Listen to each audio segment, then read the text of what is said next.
Guys, welcome back to Coffee Shop Talk di Toys Rama episode hari Jumat ini. Di episode kali ini, gue pengen ngomongin sebuah kegoblokan lagi guys. Kegoblokan yang dilakukan oleh sebuah perusahaan besar. Serius, menurut gue ini blunder, menurut gue ini kesalahan, dan menurut gue ini memberikan banyak celah untuk pembeli-pembeli yang nakal. Jadi mereka mempunyai keleluasaan untuk melaksanakan modus-modus yang kurang baik lah ya. Semoga video ini sampai ke mereka dan didengar, karena di sini gue akan menjelaskan kira-kira apa yang akan terjadi. Jadi sebelum gue mulai lebih dalam, jangan lupa untuk ritualnya seperti biasa. Terus kalau ada yang mau traktir kopi, ada Saweria di pojok kanan bawah. Terus biar nggak lama-lama intronya, langsung aja kita jump in ke drama atau Toys Rama episode terbaru ini, oke?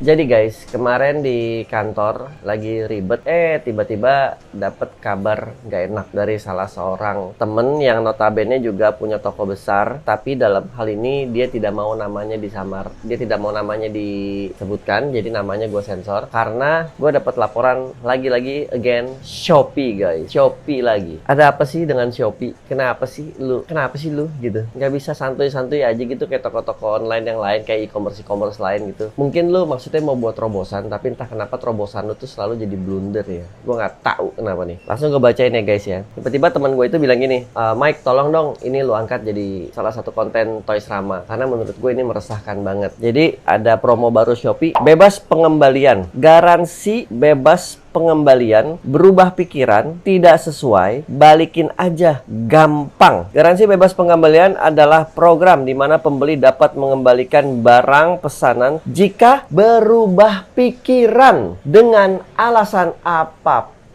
Misalkan berubah pikiran, tidak cocok, atau box rusak, itu bisa dibalikin. Yang bahaya adalah highlight di berubah pikiran dengan alasan apapun. Itu bahaya guys, bahaya banget. Gue ngerti maksudnya Shopee mau ngapain, gue ngerti. Nanti gue akan kesana, gue bacain dulu ya. Karena postingan ini naik dari Shopee, mulailah banyak teman-teman yang punya toko mainan, bukan toko-toko kecil ya. Yang gue ngomong ini temen gue ini toko gede, salah satu toko terbesar di Indonesia. Lu pasti tau lah nama-namanya kalau gue sebut, cuman gue gak mau sebut. Akhirnya adalah sesi tanya jawab dari beberapa teman-teman yang punya keluh kesah. Mana ya nih, gue coba sambil bacain ya guys. Nah, sampailah di chatting bersama CS Shopee. Kalau kebijakan ini sudah berlalu atau sudah berjalan, kayaknya memberatkan kita sebagai seller, karena nggak sedikit orang yang benar-benar jujur. Maaf ya kak, udah buat kakak bingung mengenai bebas pengembalian. Garansi bebas pengembalian adalah program Shopee yang memberikan kesempatan bagi pembeli untuk melakukan pengembalian barang dengan alasan berubah pikiran.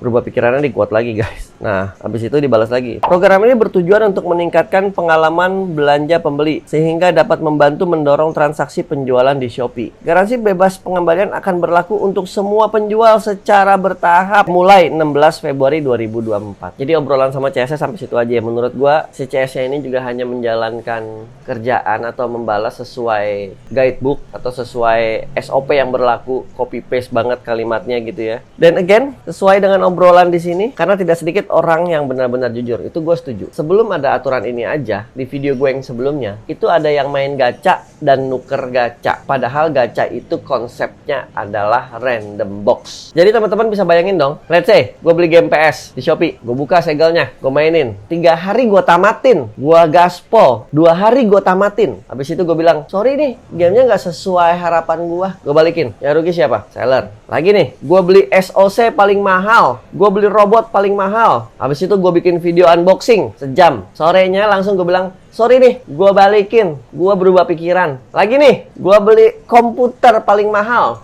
di Shopee. Habis itu gue bikin video review. Habis itu gue balikin. Gue bilang, sorry nih, gue berubah pikiran. Habis itu gue beli baju paling mahal. Baju LV, beli sepatu LV, beli kacamata Ray-Ban, beli apapun juga lah. Cufflink, beli dasi, Burberry, segala macam. Gue kondangan. Habis itu setelah balik kondangan, besoknya gue refund semua dengan alasan, sorry nih, tidak sesuai dengan yang gue harapkan atau gue berubah pikiran. Atau nih yang lebih goblok lagi nih, gue beli gacha, gue retur terus dengan alasan tidak sesuai atau berubah pikiran sampai gue mendapatkan gacha yang gue pengen. Gimana itu? Gue nggak tahu ya, apakah pihak Shopee berpikir sampai sejauh itu? Apakah pihak Shopee berpikir pembeli kita ini semuanya baik-baik dan jujur-jujur saja, karena di toko-toko lain, di toko-toko e-commerce lain yang lebih ketat aja masih selalu ada loophole, masih selalu dimanfaatkan oleh orang-orang nakal. Apalagi diberikan ruang seperti ini. Gak usah ngomong jauh-jauh deh, gue ngerti maksudnya Shopee mau ngapain. Gue ngerti banget. Dia maksudnya mau ngikutin toko-toko offline dan e-commerce di US.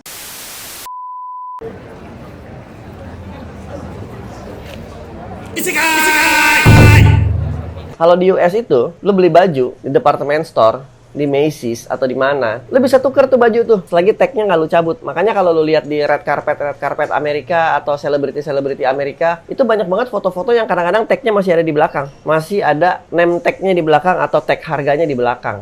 Dan itu kadang-kadang nggak dilepas. Bukan maksudnya si artisnya yang beli ke Macy ya, bukan. Mungkin asistennya yang beli. Nah, si artisnya tinggal pakai doang. Karena artisnya nggak ngerti, mungkin dia sangka itu baju sewaan, dia nggak lepas. Tapi sama asistennya nanti dibalikin lagi ke Macy's. Jadi duitnya balik total atau tuker barang. Maksud gue gini, lu boleh nyontoh sesuatu yang baik. Tapi di Amerikanya aja masih banyak yang nakal. Apalagi lu terapin di sini, yang memang orang-orang kita itu mencari celah untuk nakal. Sorry to say, gue harus ngomong apa adanya. Menurut gue, orang-orang kita yang memang begitu mencari celah, mencari loophole untuk nakal, seandainya berhasil, dia bangga. Contoh, kasus kemarin, inget gak? Game, redeem code, Atlus. Belum ada sebulan tuh. Nah lagi nih, dampaknya dari kasus ini apa? Langsung nih temen gue nih, komen. Sadis banget rulesnya kayak gitu. Indo mana bisa dibikin kayak US? Udah gila kasih peraturan kayak gitu. Mental Indo belum bisa dikasih seperti itu. Tanpa aturan gitu aja udah banyak kasus. Beli, terus kembalikan barang yang beda. Tidak tertutup kemungkinan. Atau tuker dengan barang sendiri yang sama, tapi slightly defect misalnya. Nah ini nih.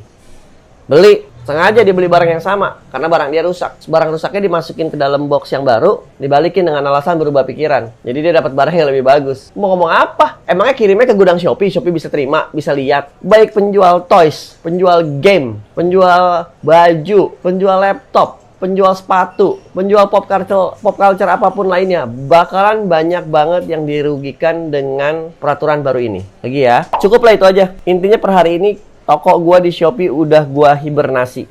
Do not mention my name or my store ya. Gimana sih pihak Shopee? Gua kadang-kadang nggak habis pikir. Lu tuh mikirnya kayak gimana sampai bisa kejadian kayak begini gitu, maksudnya apa nggak ada cara lain? Atau mungkin ini memang bagian dari activation lu aja, branding lu aja gitu. Jadi lu mau bikin bad publication for publication gitu. Atau mungkin seperti itu gitu. Gue juga nggak tahu ya apa yang ada di benak tim marketing kalian gitu ya. Tapi menurut gue ini memberikan hawa segar dan lampu hijau untuk orang berbuat nakal sih. Belum cocok gitu di kita gitu. Yang nggak ada salah aja dicari-cari ada salah, apalagi lu memberikan ruang untuk salah. Udah pasti akan menjadi masalah buat banyak seller. Tapi dan again ini keputusan kalian sih. Gue cuma menyampaikan aja ya. Kalau misalkan teman-teman di sini atau toko-toko pop culture yang ada diwakilkan oleh satu teman gue yang menurut gue besar, udah bersuara gitu. Nah, teman gue ini juga pasti ngobrol sama teman-teman seller lainnya yang mungkin ngambil barang sama dia, atau mungkin sekedar kongko, atau mungkin sekedar gimana gitu kan. Yang intinya menurut gue ini blunder yang cukup hedon ya, kalau menurut gue ya.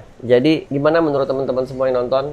Apakah ini pantas untuk kita perhatikan gitu, atau ya udahlah ribet amat nggak usah belanja di Shopee, atau ya udahlah ribet amat Shopee-nya matiin aja, jual aja di toko lain yang aturannya masih jelas, yang aturannya masih melindungi sesama konsumen 50%, seller 50%. Kalau ini kayaknya jelas 99% melindungi pembeli, nggak mikirin penjual gitu. Mikirin nggak sih Shopee kalau barang-barang itu semua dibalikin terus keadaan udah dibuka dan jadi barang bekas? Kalau gitu reviewer toys, reviewer mainan, reviewer sepatu, reviewer komputer, reviewer ya apapun juga gitu, nggak usah beli barang lagi, nggak usah di endorse-nya sekarang endorse Shopee, beli aja semua di Shopee terus balikin. Ya besok gue mau gaya naik Ferrari, gue beli aja di Shopee. Terus gue balikin dengan alasan berubah pikiran. Ya kan? Nggak masuk akal, bro. Jadi, ya gue nggak tahu ya. Mungkin ada disclaimer-nya apa. Tapi sih di sini nggak ada bintang kecil ya. Jadi ya udah sesimpel itu. Dan dari penjelasan CS kan jelas banget ya. Jadi gitu aja guys. Episode kali ini, Michael Chur aja terakhir dari Sekai. Signing out. Jangan lupa di like, comment, share, subscribe. Sama kalau ada yang mau nyawer di pojok kanan bawah ya guys. Semoga ada perubahan lah dari Shopee menjadi lebih baik ya. Karena ini menurut gue nih blunder banget. Gitu guys. Peace out.